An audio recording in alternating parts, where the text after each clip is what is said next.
Assalamualaikum warahmatullahi wabarakatuh. Perkenalkan, nama saya Alvito Jendrik Sutanto dari Teknik Industri Angkatan 2022. Kali ini saya akan menjelaskan tentang procurement proses. Oke, langsung saja ya. Maaf, suara saya agak serak. Oke, definisi procurement proses menurut Intergrify, procurement proses adalah langkah atau prosedur yang sebuah bisnis gunakan untuk mendapat barang atau bahan baku dan layanan. Mendapatkan barang atau bahan baku dan layanan ya. Jadi proses pengadaan barang gitu ya. Procurement proses sangatlah penting bagi sebuah bisnis karena memiliki dampak langsung dengan laba, pengeluaran, dan tabungan. Oke, lanjut. Latar belakang dari jurnal yang saya ambil, PT Dana Purma Investama salah satu bidang di usahanya adalah pengadaan barang dan jasa.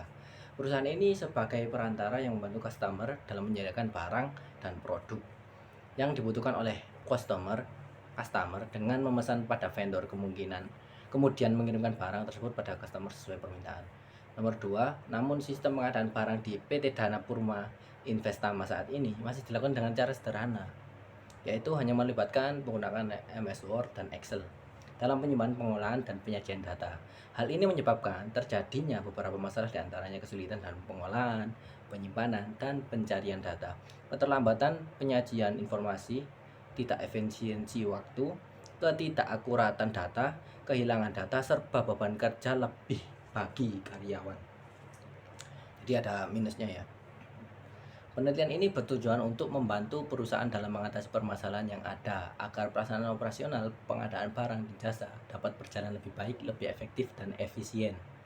Oke, fungsinya itu tadi ya, berjalan dengan baik, lebih efektif, dan efisiensi dalam segi waktu terutama mengurangi terjadiannya human error serta mengurangi beban kerja yang dialami oleh karyawan, yaitu dengan merancang sebuah sistem informasi dan aplikasinya. Oke, lanjut saja. Metode penelitiannya ya, rancangan penelitian ini mengikuti tahap yang dilakukan oleh peneliti sebelumnya, namun terdapat penyesuaian sesuai dengan objek ini ya. Penelitian terbagi menjadi beberapa tahap, yaitu perencanaan sistem meliputi menganalisa proses yang sudah berjalan, mengidentifikasi masalah, menentukan tujuan akhir, dan menentukan kebutuhan sistem yang dirancang seperti kebutuhan penggunaan software, teknik maupun operasionalnya. Analisis sistem yang yaitu menentukan spesifikasi kebutuhan sistem informasi. Desain sistem ini dilakukan menggambarkan definisi struktur dan informasi dengan penggunaan United Modeling Language untuk pemodelan sistemnya. Rancangan database digambarkan dalam bentuk ERD, Entity Relationship Diagram. Digambarkan dengan diagram ya. Penerapan sistem yaitu implementasi sistem informasi sesuai dengan bahasa pemrograman atau software yang ditentukan, sekaligus dilakukan pengujian terhadap fungsional sistem informasi agar dapat diketahui kesalahan pada semua bagian yang diuji termasuk keluarannya. Lanjut. Metode penelitian, sumber data, teknik pengumpulan data, dan analisis data. Analisis data bentuknya seperti ini ya. Customer berhubungan dengan pengadaan barang dan jasa, manager, dan vendor. Jadi saling berkaitan antara 4 unit fungsi bagian intinya ya. Lanjut. Hasil dan pembahasan dari ini. Spesifikasi kebutuhan sistem user atau pengguna dari sistem informasi ini terbagi dua, yaitu manager. User atau pengguna dari sistem informasi ini terbagi dari dua, yaitu manager dan staff ya. Dimana ada perbedaan hak akses untuk kedua user tersebut. Perbedaan akses yang dimaksud adalah staff yang tidak dapat membuka data-data. Selanjut aja lah kok kesuwen. Nomor 2, use case diagram. Nah, gunakan untuk kasus diagram ya. User itu bisa mengakses login, master, transaksi, cetak laporan, pop-up, logout atau keluar. Nah, itu berhubungan dengan di menu utama. Nomor 3, entity relationship diagram. Jadi aktivitas dari diagram ini sesuai dengan gambar ya. User bisa akses login langsung ke mengelola ke vendor, langsung ke customer, berhubungan, permintaan, pemesanan. Nah, habis pemesanan mempunyai pembayaran, mengecek stok barang, jurnal. Oke. Lanjut. Logical record structure. Oke, gini ya strukturnya. Kalau nggak lihat nggak bisa sih ini. Merupakan transparansi struktur rekod yang membentuk tabel berdasarkan antar entitas dari LRS. Ini juga dapat dilihat rekod-rekod yang meminjamkan primary key. Primary key artinya kunci primer. For key data tabel koordinatas antar relasi dan juga beberapa tabel yang diperlukan dalam sebuah informasi.